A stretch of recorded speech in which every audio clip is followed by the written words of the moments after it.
Mga ka-showbiz, may panibago na naman palang complaint laban sa kapamilya noontime show Night Showtime na ipinarating sa Movie and Television Review and Classification Board. Habang pinag-uusapan pa ang mga dati nilang violation, nadagdagan ito ng issue ni Kim Chiu. Nangyari raw ito sa tawag ng tanghalan segment noong August 2, 2023. Komento ni Kim sa isang contestant, "Ang ganda ng boses mo." Kaagad itong inireklamo ng ilang netizen sa MTRCB, pero sa tingin naman ay walang mali siyang pagkasabi ng kapamilya actress TV host. Malinaw naman kasing ang ibig sabihin ay vibrato o timbre ng boses. Pero may ilan pa raw nabanggit si Kim na pinag-uusapan ngayong ng MTRCB. May isa ring episode kung saan binanggit ni Kim ang maikling tawag ng short. Kaagad itong kinorek ni Jong Hilario at sinabing kwek-kwek shorts. Sinang-ayunan agad ito ni Kim ng oo, kwek-kwek shorts. Meron bang kwek-kwek shorts?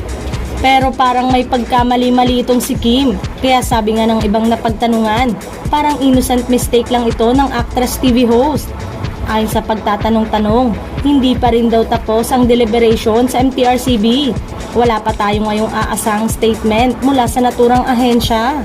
Bago matapos ang linggong ito, posibleng maglabas na ang Movie and Television Review and Classification Board ng desisyon sa dalawang noontime show na ipinasumo nila noong nakaraang linggo. Naunang ipinatawag ang It's Showtime dahil sa paraang pagsimot ng dalawa ng icing cake sa harap ng mga bata sa segment na Isip Bata. Ayon kay MTRCB Chairperson Lala Soto Antonio, hindi lang ang kaso ni Vice at Ayon ang napag-uusapan, kundi pati ang iba pang nagawa o manong violation ng kapamilya noontime show na nai-complain sa kanila. Noong nakaraang Lunes, August 14, 2023 lang, ay nasumo naman ang IT dahil sa narinig na pagmumura ni Wally Bayola sa Sugod Mga Kapatid segment. Kaagad naman itong inihingi ng paumanhin ni Wally kinabukasan. May mga kumakalat na kwentong kakasuhan daw ng MTRCB ang It's Showtime pero wala namang inilalabas na ganong statement ang naturang ahensya. Magkakaroon daw ng general meeting isa sa mga araw na ito para mapagdesisyonan kung papatawan ba ng parusa ang dalawang programang ito.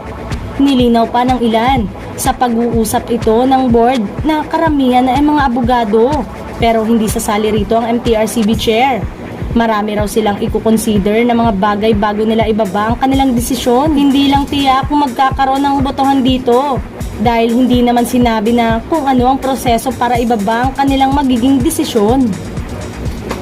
Magbigay lamang po tayo ng komento at opinyon at kung bago ka lang sa aking channel ay huwag mong kalimutang mag-like at mag-subscribe at pindutin mo na rin ang notification bell button para updated kayo sa mga showbiz balita. So that's it mga showbiz. Hanggang sa muli.